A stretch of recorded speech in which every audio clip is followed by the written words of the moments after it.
How wonderful that some of you already got to visit a mosque. You're very fortunate here in Atlanta because you have many mosques, many opportunities to reach out to our Muslim brothers and sisters. In the whole state of Vermont, where I hail from, we have one. So you have no reason to not visit. It's right around the corner from you. There are mosques everywhere. And it's important that we visit because Islam is the most misunderstood and the most maligned religion in the world today.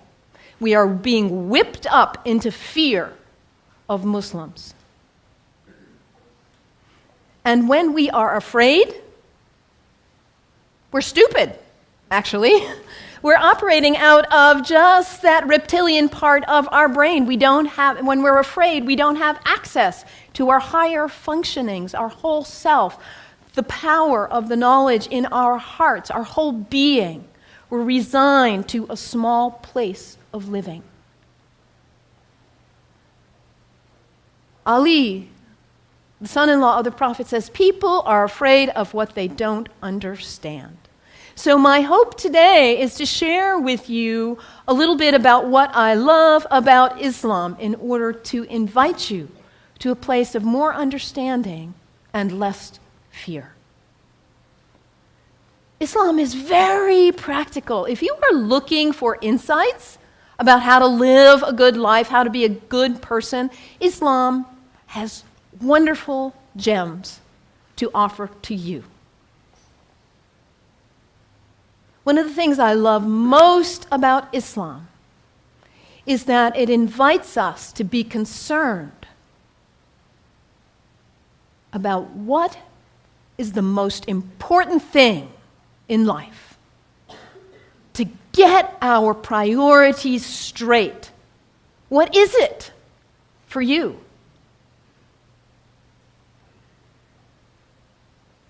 Stuff? Money? Power, prestige, family, kindness, service, love, art, compassion. What is it for you? If you get nothing else out of today, take that one question and live into it. And if you don't know the answer yet, find out. What is it for you? What's most important? In Islam, the answer is very clear. La ilaha illallah, Muhammadan Rasulullah. There is nothing but the source. God, the one. How did you say it, Anthony? That love which is greater than we can know. That's what matters. And Muhammad is his prophet. Is the prophet of love. La ilaha illallah, Muhammadan Rasulullah. And the thing about us humans, when we get that clarity, we know what's important. What do we do with that? We forget. That's who we are. We humans, we are the great forgetters. How many of you made a New Year's resolution back on January 1st? How are you doing with it now? Let's be honest. How were you doing January 7th?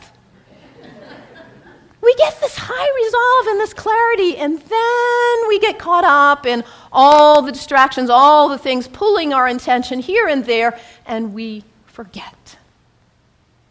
That poet, Mary Oliver, says, what is it you plan to do with your one wild and precious life? What is it? In order to not waste our life, we need to regularly hit that reset button, come on back to center, to our heart, to what we know is really why we are here, what we know is really important. Regularly throughout the day, to stop and come back and say, well, let me check in and remember what matters so I don't waste my day or my week or my month or my life. And for Muslims, this is prayer, salat. It is the second pillar of Islam. The first pillar, la ilaha illallah, to know what matters. And the second pillar is to hit that reset button in order to regularly come back to center and remember what really matters. And for Muslims, this is not an activity in the head. It's an activity of the whole body. Allah Akbar, Allahu Akbar. Bismillah ar-Rahman ar-Rahim. Alhamdulillah, Rabbil Alameen. Ar-Rahman ar-Rahim. Malik Yawmiddin. Iyyak na'budu wa iyyak nasta'in. As-siratal mustaqim. Siratal ladhina an'amta alayhim. Ghayril maghdubi waladdallin. Amin. Allahu Akbar. Allahu Akbar. Allahu Akbar.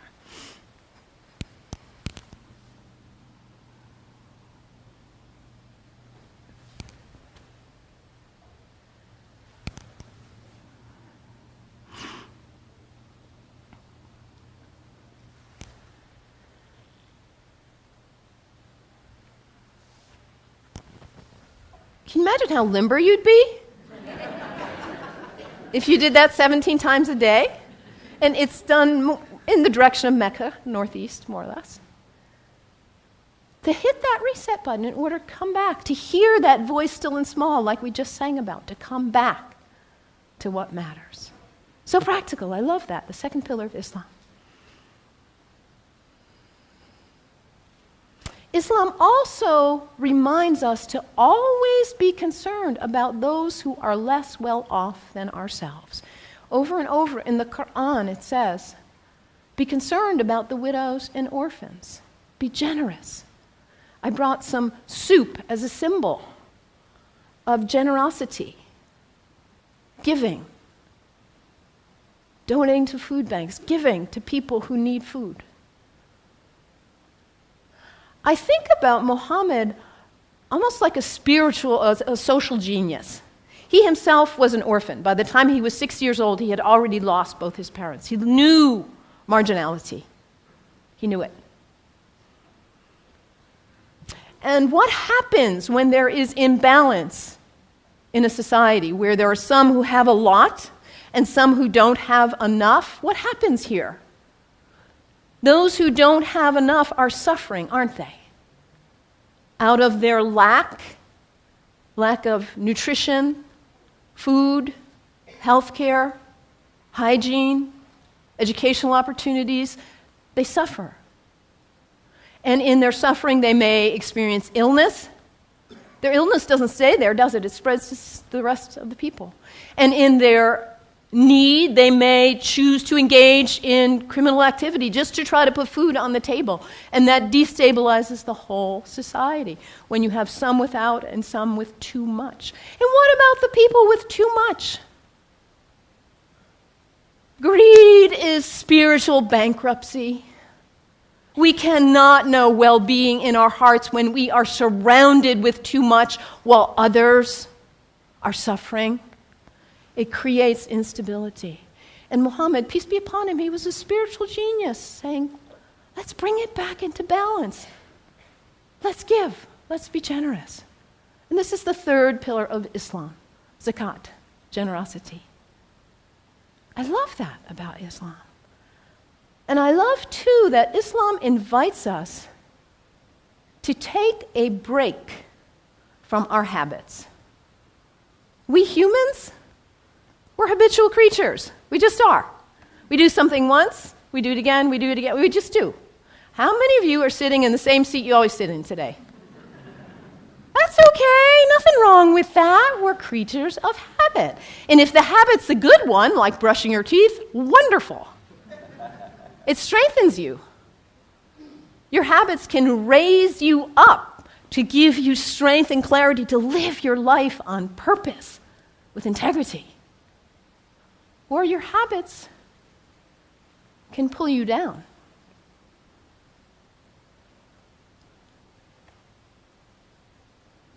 To take a break from your habits, because what happens when you try to take a break from your habit, when you try to stop reaching for whatever it is and you cannot? What is it for you? Coffee? Sugar? Alcohol? Drugs? Sex? Shopping? Your cell phone? Your tablet? Gossip? What is it for you, this behavior that you're caught in? You know it's not worthy of your best self, and yet there you are. It's addiction, isn't it? When we can't stop reaching for it, we can't stop doing it. And yet your life is so valuable, you matter. And to live your life on purpose and to cultivate the habits that raise you and strengthen you so you can be your most beautiful, best, loving, caring, giving self. So to take a break from your habits so you see who's in the driver's seat in your life. And put yourself back in the driver's seat, whatever it is for you. There are other people in this room who have also struggled with addiction in this way and who have overcome it. You can get help. You can do it. Your life matters. It's valuable. This is the next pillar of Islam, fasting. Fasting not just from food, but fasting from other activities and behaviors as well. And when we fast from food in particular, and it says over again and again in the Quran, fasting is good for you if you only knew. Because we put too much in our bodies, don't we? We stress them. We overeat and put junk. And we don't honor the beauty of ourselves. And also, when we fast, hunger is not a theory in the head, it's an experience in the body when we fast from food, that feeling. And then when you see somebody else on the street who is begging, it's not a theory. You feel empathy because you know what hunger feels like. It's harder to close your eyes and walk right on by. Muhammad, that spiritual social genius, to create harmony and stability in society. The fourth pillar of Islam, fasting, taking a break from your habits. So practical, I love it. And I also love about Islam that it encourages us to take a break from our location, to travel with intention, to recognize the power of space, the sacredness of space, and how the greats who have walked on this earth have blessed the earth with their presence, their breath, their thoughts, their actions. I know you are on the verge of a major decision about this sacred space for you. You have made this place sacred by your presence here. And as you perhaps choose to move on, you will perhaps make a new place sacred by your use and your love. The earth is sacred. Our places are sacred. And when we travel with intention, we are changed by it. This is the fifth pillar of Islam, pilgrimage. And for Muslims, the pilgrimage is to Mecca, which none of us will probably go there. But where is pilgrimage for you? My last name is Kennedy. My family is Irish. My parents have gone to Ireland. My mother says there are no words to express what it is like to walk in that place of our ancestors, of the great Celtic saints and sages. It may not be Ireland for you or Mecca, but where is it for you? Anybody been to Walden? The place where that great book was written? It's a place of pilgrimage for many of us. Anybody been to Transylvania? A place of pilgrimage for many of us. And what happens when we go? We leave our usual haunts. We travel with intention. We let ourselves be changed, be opened by new experiences, new interactions. And we come back and we are not the same. We look at our lives and we say, why was I doing that? I'm not going to waste my one wild and precious life on that. And we come back renewed and with a new value, a new understanding of the sacredness of our location, the beauty of the earth. I love this about Islam. So practical. What's the one thing that matters in your life? Hit that reset button regularly so you come back to your purpose. And don't be self-centered. Be always concerned about others and their needs, those less well off especially. And recognize the sacredness of the temple of your body. Cultivate habits that are worthy of you, that lift you to the best of who you are. And recognize the sacredness of space and the gift of the ancestors, the sages, the saints, the prophets who have gone before us and held a beacon of example for us. Travel with intention. Let yourself be changed. The 5 pillars of Islam.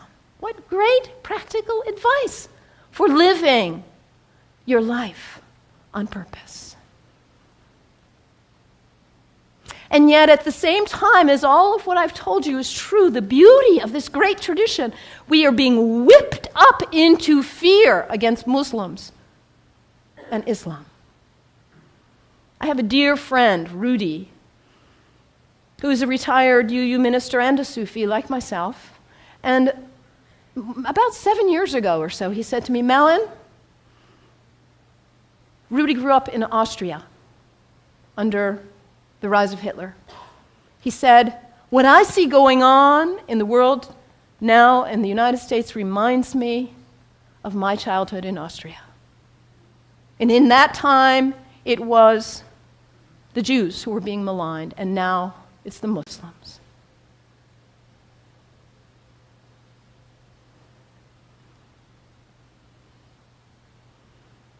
Hermann Goering, the right-hand person of Hitler, a Nazi. In the Nuremberg trials, he said something like this: the people do not want war. That's a given. But the people can be brought to the bidding of their leaders. It works the same in all countries, whether it's a dictatorship, a democracy, socialist, doesn't matter. All you have to do is convince the people they are under attack, make them afraid, condemn the pacifists for being unpatriotic, and the people will come to the bidding of their leaders. We're in the midst of such a time. People are afraid of what they don't understand. I implore you, do not fall for this ruse.